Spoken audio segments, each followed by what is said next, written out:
Hello everyone, আসসালামু আলাইকুম। কেমন আছেন সবাই? আমি ডক্টর সুস্মিতা বলছি। Welcome to my channel.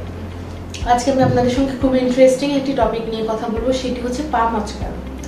পা মচকায় নিয়ে এমন মানুষ খুবই কম পাওয়া যাবে।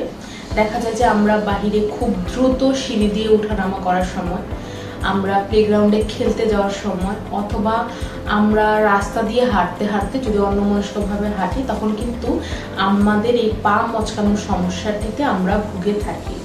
এবং পা মচকালে সাধারণত এটির ক্ষেত্রে কি করা উচিত? প্রথমত, পা মচকানোটাকে আমরা ম্যাক্সিমাম টার্মে হচ্ছে অ্যাঙ্কেল স্প্রেন বলে থাকি, অথবা অনেকের ক্ষেত্রে কিন্তু বোনসও ফ্র্যাকচার হতে পারে, বাট সেটা খুব রেয়ার। নর্মালি অ্যাঙ্কেল স্প্রেনিং এর কারণেই কিন্তু আপনার হচ্ছে পা মচকাবে।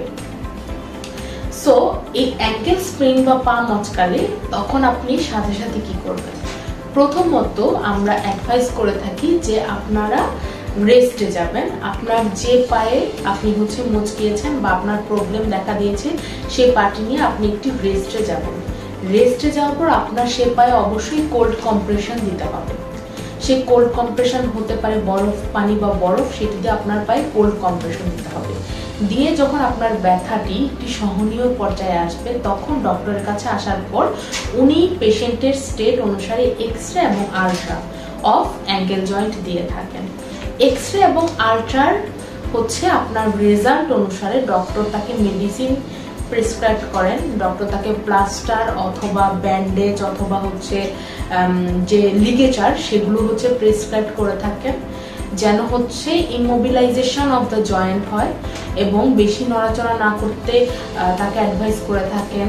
পেইন কিলার দিয়ে থাকেন, একটি স্ট্রং পেইন কিলার দিয়ে থাকেন অ্যান্টি আলসারেন্টের সঙ্গে, এবং একই সঙ্গে ভিটামিন সি এবং হচ্ছে তার ডায়েটটাকে মডিফিকেশন করতে পারেন, যেটাতে আপনার খুব দ্রুত হচ্ছে ইনজুরিটা কভার আপ হবে, ইনজুরিটা হচ্ছে সলভ হবে।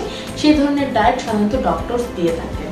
এবং একই সঙ্গে পরবর্তীতে 1 সপ্তাহ পর পেশেন্টকে আবার আসতে বলেন এবং দেখেন আবার এক্সরে করে যে পেশেন্টের যে অ্যাঙ্কেল স্প্রেনিং এর যে জায়গাটি, সেটি হচ্ছে ঠিক হয়েছে কিনা।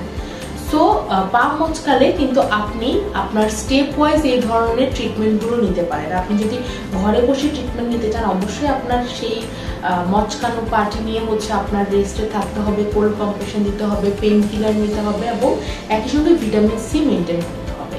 আপনি যদি ডক্টরের আন্ডারে যান, সেখানে অবশ্যই ডক্টর আপনাকে এক্সরে এবং আলট্রা করে পরবর্তীতে আপনার হচ্ছে সিদ্ধান্ত নিবে যে আপনার মচকানো পাটি কিভাবে সঠিকভাবে পরিচর্যার মাধ্যমে ঠিক করা যায়। সো ভিউয়ার্স, ধন্যবাদ সবাই।